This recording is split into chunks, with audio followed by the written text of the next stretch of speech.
বন্ধুরা আজকে ঘুগনি বানিয়ে নিয়েছি একটু আলু দিয়ে। তোমরা সকলেই এই ঘুগনি বানাতে পারো, তবু আমি খুব সহজ উপায়ে বানিয়েছি। কিভাবে বানাচ্ছি দেখো। ঘুগনিটা প্রথমে সেদ্ধ করে নিয়েছি, এরপর কড়াইতে সামান্য পরিমাণ তেল দিলাম, দিয়ে অল্প পরিমাণ টমেটো দিয়ে এটাকে কিন্তু ভেজে নেব।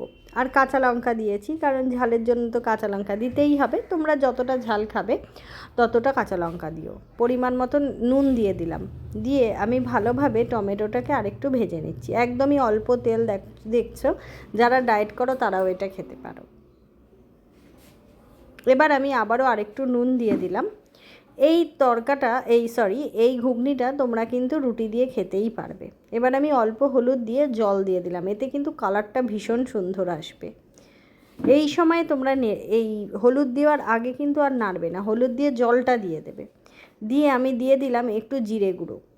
এই জিরে গুঁড়োটা আমি বাড়িতেই ভেজেছি কিন্তু। এবার দিয়ে ভালোভাবে কষিয়ে নিচ্ছি, টমেটোগুলোকে একটুখানি ভেঙে ভেঙে দিচ্ছি। এবার আমি যে ঘুগনিটার আলুটা একসঙ্গে সেদ্ধ করে রেখেছিলাম সেটা কিন্তু পুরোটাই কড়াইতে ঢেলে দিলাম। খুব সহজে বানিয়েছি আর খেতেও দারুণ হয়েছিল। আমি তোমাদেরকে বলবো তোমরা এইভাবে একবার ট্রাই করো। দেখো আলুটা সেদ্ধ হয়ে গেছে, আমি মাঝখান থেকে ভেঙে দিলাম। চাইলে তোমরা গোটাও রেখে দিতে পারো, কারণ আমি প্রেশার কুকারে যখন সিটি মেরেছি, আমি 4টে সিটি দিয়েছিলাম ঘুগনিতে।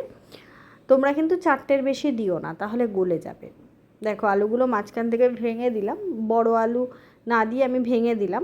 তোমরা চাইলে গোটাও রাখতে পারো। যদি গোটা রাখো তাহলে যখন আলুটা ছুলে নেবে তখন কিন্তু গা থেকে একটু চিড়ে চিড়ে দেবে, তাহলে নুনটা ভেতরে ঢুকবে।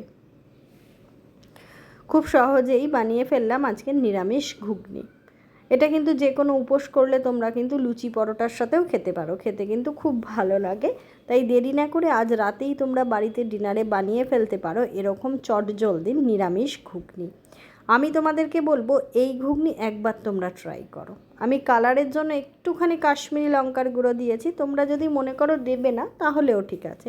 আমি কালারটা একটু ভালো আসার জন্য দিয়েছি। খুব হালকা রান্না, তৈরি হয়ে গেল আমার নিরামিষ ঘুগনি। এবার আমি ওপর থেকে একটু ভাজা মশলা ছড়িয়ে দিয়েছি।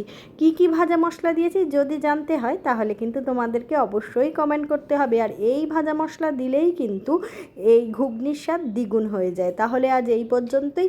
ভিডিও ভালো লাগলে সাবস্ক্রাইব করো।